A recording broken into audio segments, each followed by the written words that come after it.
Hello বন্ধুরা, তোমরা যে বাটিতে দেখছো বিউলির ডালটা, সেই ডালটা আমি আগের দিন রাত্রে ভিজিয়ে রেখেছিলাম। তার পরের দিনকে আমি একটা মিক্সার গ্রাইন্ডে সুন্দর করে মিহি করে বেটে নিলাম।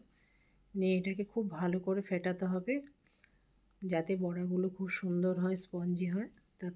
তারপরে আমি ওই ফেটানোর ব্যাটারের মধ্যে দিয়ে দিলাম অল্প পরিমাণ মৌরি আর পরিমাণ মতো নুন।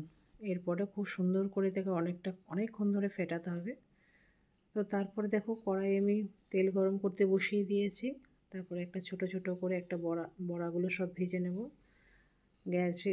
গ্যাসটাকে লো করে রাখতে হবে যাতে বড়াগুলো খুব সুন্দরভাবে ভিতরটাও সিদ্ধ হয়ে যায়। তো তারপরে দেখো কড়াই আমি তেঁতুলের আচারটা করছি। তেঁতুলের পাল্প দিয়ে দিয়েছি কড়াইয়ের মধ্যে। তারপরে দেব পরিমাণ মতো নুন আর চিনি। তারপরে এটাকে সুন্দর করে একটা চাটনি বানিয়ে নেব। এরপরে বাটিতে দিয়েছি উষ্ণ গরম জল করে রেখেছি। তারপরে বাটির মধ্যে দিলাম অল্প একটু নুন, আর যে বড়াগুলো আমি ভেজে রেখেছিলাম সেই নুন জলের মধ্যে আমি কিছুক্ষণ এটাকে ভিজিয়ে রাখবো। ভিজিয়ে রাখার পর আমি একটা বাটিতে নেব 3-4 চামচ মতো দই, কারণ আমি আজকে বানাচ্ছি দই বড়া।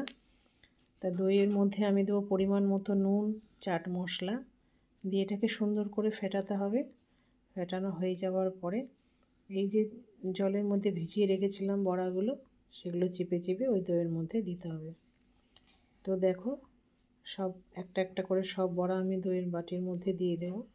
সব দইটা খুব সুন্দরভাবে বড়ার মধ্যে টেনে নিয়েছে। তো আমি একটা প্লেটে সার্ভ করলাম 4টে বড়া দিয়ে, তার মধ্যে দই দিয়ে দিলাম। এরপরে দেবো তেঁতুলের যে আচারটা করেছিলাম চাটনিটা, সেটা আমি সুন্দর করে দিয়ে দেবো। আর দিয়ে দেবো ঝুরি ভাজা। তো দেখতেও সুন্দর হয়েছে বন্ধুরা, খেতেও খুব ভালো হয়েছিল। তো তোমরা যদি ভালো লাগে তো like, comment, share and subscribe করে দিও।